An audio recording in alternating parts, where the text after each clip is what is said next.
Koi dan kecian di zaman kini tuh jangan terlalu memamerkan laki lah, pelakor banyak sana sini.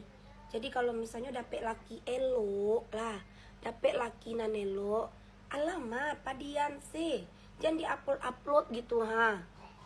Kalian tuh aneh, itu namanya memancing pelakor namanya.